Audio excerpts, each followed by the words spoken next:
Hi అండి. Welcome back to the channel. ఇంకా అక్షయ్ అయితే అవనితో ఇలా అడుగుతుంటాడు. మాతో చెప్పలేదు సరే, కనీసం నీకైనా మీ నాన్నగారి గురించి మీ అమ్మ ఏమని చెప్పిందా? కూతురివి కదా! నీ దగ్గర నిజం దాయాల్సిన అవసరమే లేదు కదా అవని. చెప్పవని. మీ అమ్మ చెప్పిందా? అక్షయ్ అడుగుతూ ఉంటే లోపల లోపలే అవని అయితే దిగులు పడిపోతూ ఉంటుంది. అసలేం చెప్పాలి? చెప్పిందని చెప్పాలా? చెబితే ఆ చక్రధర్ నా తండ్రి అని చెప్పాలా?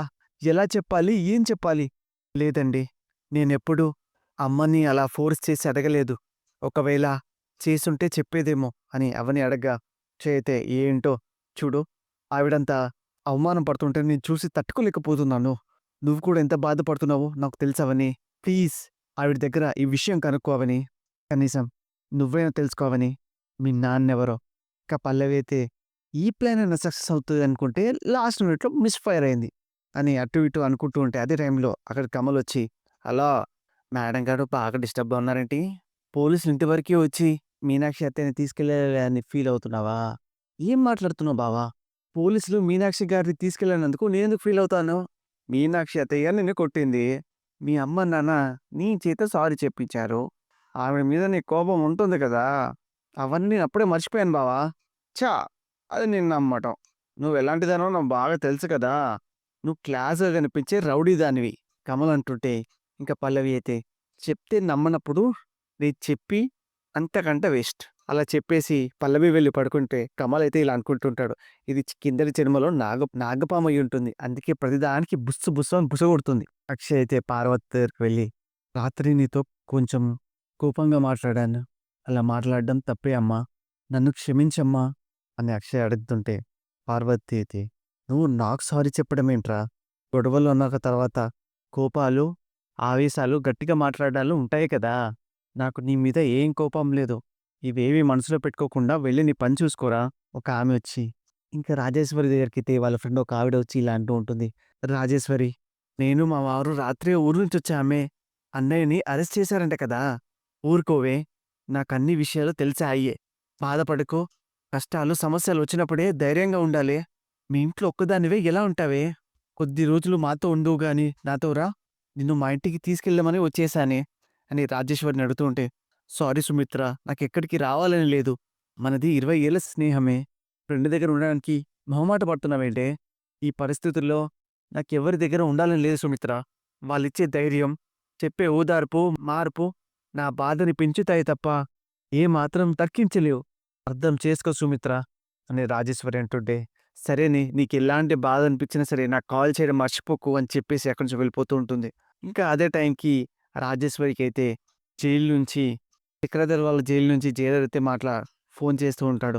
"మీ హస్బెండ్ గారి హెల్త్ కండిషన్ ఏం బాలేదండి. ఏమీ తినడం లేదు. ఆత్మహత్య చేసుకొని చనిపోవడానికి ప్రయత్నం చేస్తున్నారండి. మీరు త్వరగా ఒకసారి జైలుకి రావాలి." ఇంకా పార్వతి అయితే రాజేంద్ర దగ్గరకొచ్చి ఇలా అంటూ ఉంటుంది. "ఏవండీ, చక్రధర్ అన్నయ్యని పోలీసులు అరెస్ట్ చేశాక రాజేశ్వరి వదిన్ని మన ఇంటికి తీసుకొద్దామంటే మీరు వద్దన్నారు. అక్కడ ఒక్కతే ఇంత బాధపడుతుందేమోనండి. ఒకసారి వెళ్ళి రాజేశ్వరి వదిన్ని తీసుకొద్దామండి." బామ్మయితే, "రాజేంద్ర, నా అల్లుడు తప్పు చేసుండొచ్చు కానీ, అతడు చేసిన తప్పుకి మనం రాజేశ్వరిని ఓదార్చుకుంటూ ఉండడం తప్పురా. అది నా కూతురు. నీకు చెల్లెలు. దాన్ని అలా వదిలేస్తామా చెప్పు రాజేంద్ర. వెళ్దాంరా. నాకు కూడా రాజేశ్వరికి చూడాలనే ఉందమ్మా. మనల్ని చూస్తే ఆ పుట్టింటి వాళ్ళు వచ్చారు అన్న ధైర్యంతో కొంత బాధనైనా మర్చిపోతుంది. కాకపోతే రాజేశ్వరి దగ్గరికి వెళ్తున్నామని మన వాళ్ళకో మాట చెప్పి వెళ్తే మంచిదనిపిస్తుంది నాకు" అని రాజేంద్ర అంటుంటే ఇంకా పార్వతి అయితే, "మన పిల్లలు ఎవరు వద్దని అనరండి. వాళ్ళకి చెప్పే వెళ్దామండి." ఇక రాజేశ్వరి అయితే జైలుకి వెళ్లి చక్రధర్‌తో, "ఏవండీ" అని పిలవగానే చక్రధర్ రాజేశ్వరి అయితే ఆ చక్రధర్ బ్లడ్ చూసి మనసు రగిలిపోతూ ఉంటుంది. "ఏంటండి ఇది? ఏంటండి ఇది? చనిపోవాలని ప్రయత్నించడం ఏంటండి? మీరేం చేస్తున్నారు?" అని రాజేశ్వరి అడుగుతుంటే చక్రధర్ అయితే తన డ్రామాలు స్టార్ట్ చేస్తుంటాడు. "నేను ఎంత పెద్ద తప్పు చేశానో నాకిప్పుడు తెలుసుకు నాకిప్పుడు తెలిసొచ్చింది రాజేశ్వరి.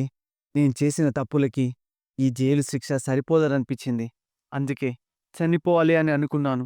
నేను చేసిన తప్పులని సరిదిద్దుకునే అవకాశం నాకు లేకుండా పోయిందిప్పుడు. అందుకు బాధపడుతున్నాను రాజేశ్వరి. నువ్వు చెప్పిన మాటలు వినకుండా, నీ మంచితనాన్ని అర్థం చేసుకోకుండా, నా ప్రవర్తన మార్చుకోకుండా నిన్ను కూడా చాలా బాధపెట్టాను రాజేశ్వరి. నన్ను క్షమించు రాజేశ్వరి." నాకు జైలు శిక్ష పడినందుకు నేను బాధపడట్లేదు రాజేశ్వరి. నేను జైల్లో ఉన్నందుకు నువ్వు, మన కూతురు ఎంత బాధపడుతుంటారో నాకర్థమైంది. ఎందుకు బాధపడుతున్నానో. ఎన్నో జన్మల పుణ్యం చేసుకుంటే తప్ప నీలాంటి మంచి భార్య దొరకదు. అలాంటి నిన్ను నేనెంత బాధ పెట్టుంటానో ఛీ! నాకిప్పుడు అర్థమవుతుంది. జీవితంలో మళ్ళెప్పుడు చిన్న తప్పు కూడా చేయను. జైలు నుంచి బయటికొచ్చాక మనిషి అంటే ఎలా ఉండాలో, నీలాంటి భార్యకి భర్తగా ఎలా ఉండాలో, మన కూతురికి మంచి తండ్రిగా ఎలా ఉండాలో అలాగే ఉంటాను రాజేశ్వరి. నలుగురు నన్ను మెచ్చుకునేలా ఉంటాను రాజేశ్వరి.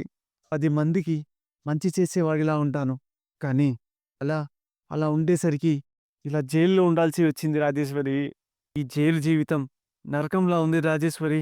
నేనిక్కడే ఉంటే చచ్చిపోవాలనిపిస్తుంది నాకు అని జైలుకున్న రాళ్ళకి తల బాదుకుంటూ ఉంటాడు.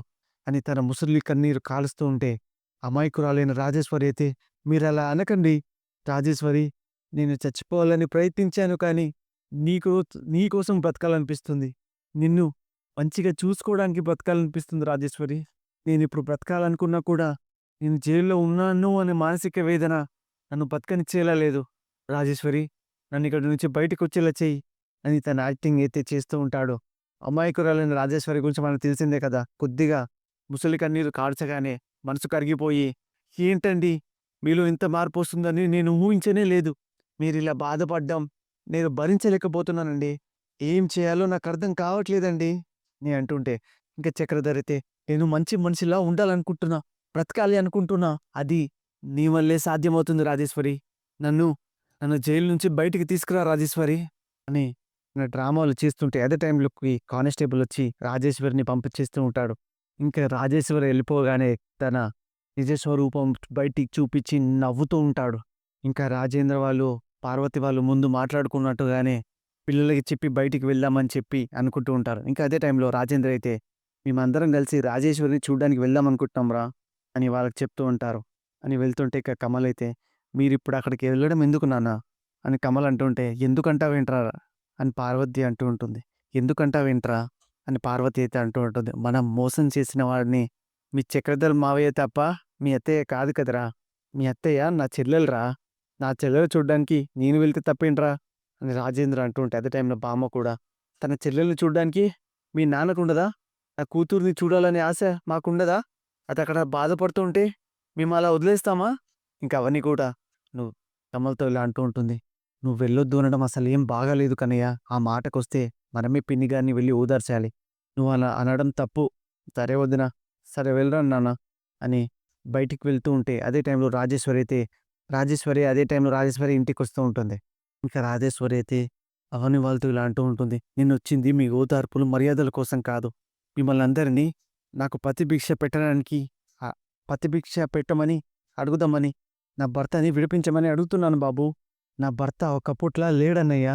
ఆయనెప్పుడు పూర్తిగా మారిపోయాడన్నయ్యా అని తను జైలుకి వెళ్ళినప్పుడు జరిగిందంతా పూస వచ్చినట్టుగా చెప్తూ ఉంటుంది. నువ్వు నీ బావని విడిపిస్తావో, నా నుదుటి సింధూరాన్ని తుడిచేస్తావో నీ చేతిలోనే ఉందన్నయ్యా అని రాజేశ్వరి అయితే రాజేంద్ర దగ్గర మాట తీసుకుంటూ ఉంటుంది. ఇప్పటి వరకు మీరు కనుక సీరియల్ చూసారంటే తప్పకుండా మీకు ఈ సీరియల్ నచ్చే ఉంటుందండి.